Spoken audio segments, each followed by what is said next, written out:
Let's see. Leonard Maltin next. Seeing if he's at any like events or something. Maybe we could like meet up with him or something. Talk to him about some of these ratings. We should really ask him though. Does he still think Batman Forever is a good Batman movie? He apparently has. He's on podcasts. Huh. I actually have quite a few. I have at least one, or maybe two. No, there's like I actually have several DVDs and Blu-rays which have some of this. He's in some of the special features of them actually. Like I own the DVD of the Marx Brothers movie Night at the Opera, and he actually does the commentary for that movie. Huh.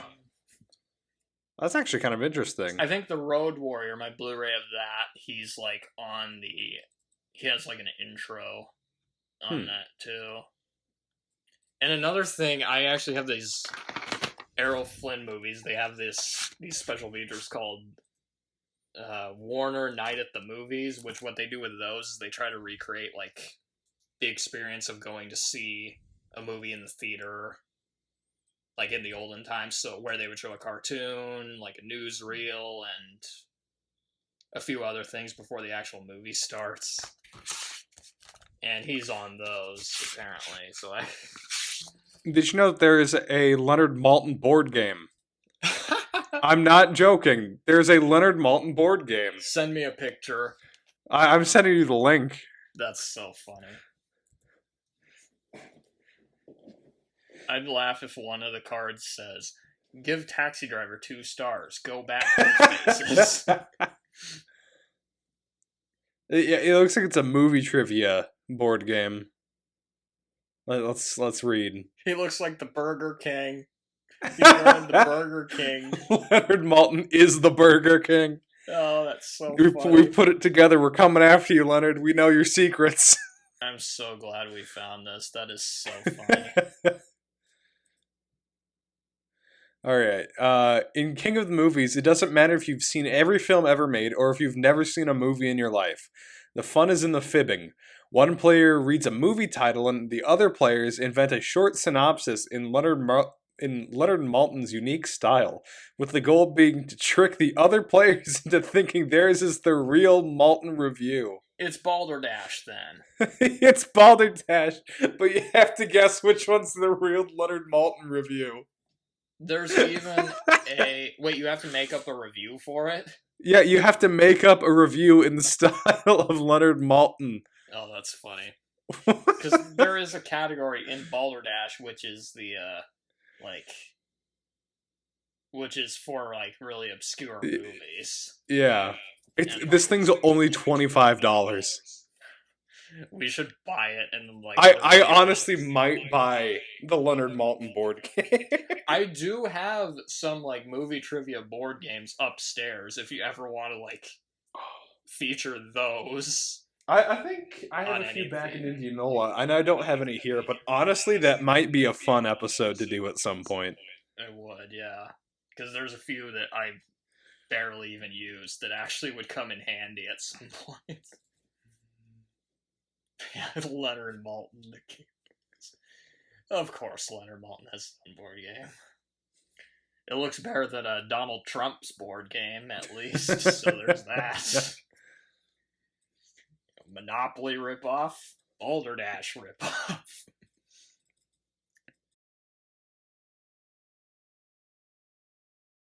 What do the demons look like? Do they look like they do in this movie, or? Not really. Let me find some examples. Actually, I take that back. So there is a demon type called Pinky. It actually kind of looks like the evil at the end of this movie. I was about to say, I mean, because the only picture in here is of Leonard Maltin. I was going to say, did the demons look like Leonard Maltin? That's what my demons look like. I know, yeah. I wonder... Pat Collins. What does Pat Collins look like? Because I've never seen a picture of her. Oh god, she looks kind of like Hillary Clinton. Your other demon, I guess, looked like this. Pat Oh wow, Collins. you weren't kidding. That does look like Hillary Clinton. And the demon right there, that's... Yeah, it kind of does look like that one with the teeth, yeah. Yeah. 3 demons in a row. Leonard Maltin, one from Doom, and then Pat Collins. I wonder, did the demons in this movie, or in this game, do they like Batman Forever? They probably gave it 3 out of 4 stars.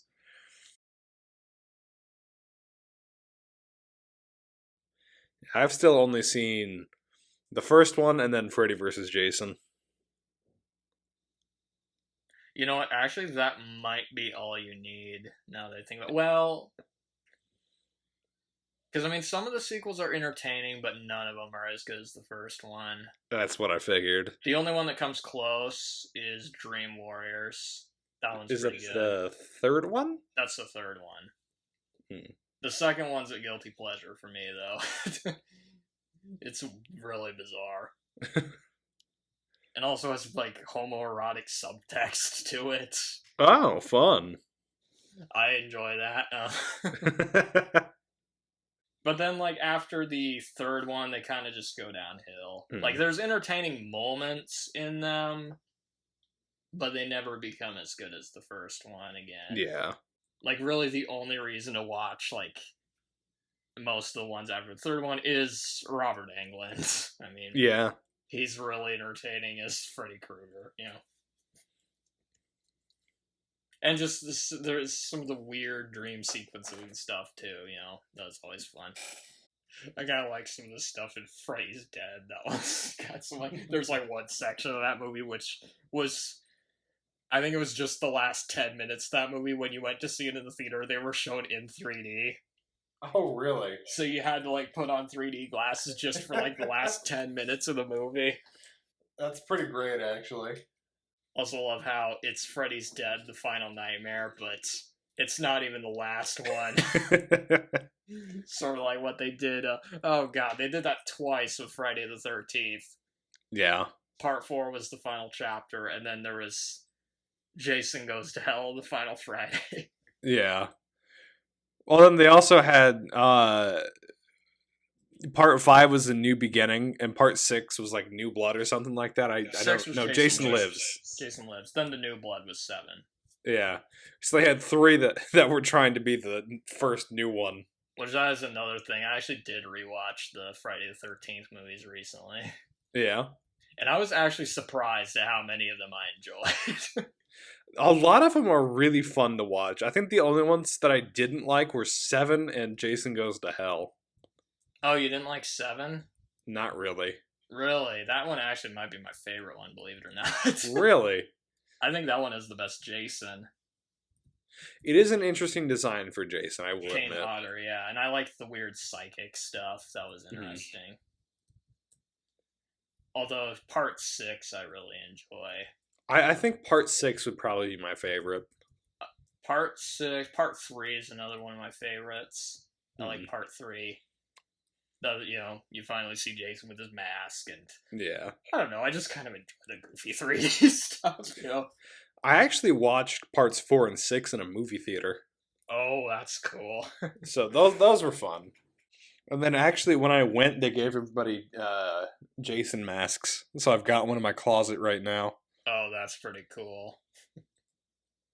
If we ever want to do like a Friday the 13th, like fan film or something. But I have kind of a weird history with those movies. Like, I kind of would go back and forth between enjoying them and just thinking they were just garbage. You know? If it isn't obvious by some of what I've said on the podcast. Yeah. Yeah. But while we were watching them, I was surprised at how entertaining a lot of them were. Because, like, the only ones I don't like 5. I didn't like part 5. That one's understandable. That one's just kind of weird. what the fuck? Like, it's not even Jason doing the killing, and the twist it was a stupid twist too, and also it was just really heavily censored as well. Yeah, which is obvious. And there's too many goddamn characters in that one to keep track. There's so many characters. They basically just introduce characters and then they immediately die. They keep introducing new characters. It's like so distracting. Yeah, I didn't like 5. I didn't like Jason Takes Manhattan. Yeah, that one, I do wish they would have actually spent more time in Manhattan in that movie. They don't deliver on the premise. Because most of it's just Jason's on a boat. I didn't like any of the boat stuff. That's the thing. But once he got to Manhattan, there was some fun stuff. But most of it I just thought was. I love the boxing scene in that movie. That's probably my favorite part, where he just punches the guy's head off. Yeah, that was funny. And I also like the part where he's like just standing in Times Square. Yeah. That's an interesting image. He's just looking around. There's like a Coca-Cola ad behind him. I think you even see like a poster for the 1989 Batman movie too. Yeah, I think so. Which that's pretty funny. Jason Goes to Hell is the worst one. That's the worst of the Friday the 13th movies, in my opinion. That one's just so bad. I remember when we did it was in a deleted scene, but I remember we were talking about which one was the worst one, and I hadn't seen them in a while. Yeah. And you said Jason Goes to Hell was the worst one, and I was like thinking, I don't know. I mean, Takes Manhattan and Jason X were pretty bad, but I agree with you now. Jason Goes to Hell is the worst. Jason Goes to Hell is just awful, and I don't understand why they're doing a spin-off about the bounty hunter from that movie. I don't either, yeah. Anyway. Oh shit, I gotta go. I'm gonna have to feed the cats in a bit, actually. Alright. But, I do have more trivia to get through, though, so I'll be back. Yeah. Okay. Can you hear me? Alrighty, back? Yep. Don't want to starve them, of course. Yeah. And then, where was I? Jason Goes to Hell, I think that's what I mentioned. I just don't know what they were thinking with that movie. Yeah. I did kind of like Jason's design in that one, though. It was interesting. Yeah. But he's barely in it. How do you make a movie? You know, the Necronomicon is in that movie. I was about to mention that, actually, yeah, because it's like kind of the Friday the 13th and like Evil Dead crossover there. That might be one of the only positive things going for it. I don't even remember any of the kills in that one. I mean, Christ. Neither do I, actually. That's a very forgettable movie. And yeah, it is forgettable, too. Let me see. One thing I was doing was, while I was going through them, I was writing notes on like what my favorite kill was in each one. Jason Goes to Hell. The car door. Oh, yeah, where the person's head gets slammed in the car door. Oh, yeah. Which that would be a lesser kill in another Friday the 13th. Yeah. I think my favorite one is probably the eye kill in the third one. That might be my favorite. The guy's eye like pops out. Yeah. I personally love the sleeping bag kill when Jason just beats the girl. That's another good one, yeah. Against a tree. From part 7, yeah. Yeah. Kevin Bacon gets a pretty good death in the first one. Yeah. If we ever did a podcast on the Friday the 13th movies, what I would prefer to do with those is have it be sort of like what we did with the Alien podcasts. Yeah, where we do it a bit more rapid fire. Cover multiple movies in one, because I could deal with that, because there's really not much to talk about. Yeah, no, there's like no plot. There'd be nothing to recap, really. It's mostly just you're watching to see what Jason does next. One thing I did find kind of funny with like the second one is how they imply that Jason just lives alone in some shack in the woods. And it made me think, like, okay, no wonder he's killing so many people. He's probably just bored to death. You know, he just doesn't have anything else to do. And he's got like a sack over his head with a hole in Yeah. it. I mean, but yeah, and I don't really like Jason X either. That one, Mm. well, that one's more understandable, I guess. Yeah. For some people, you know.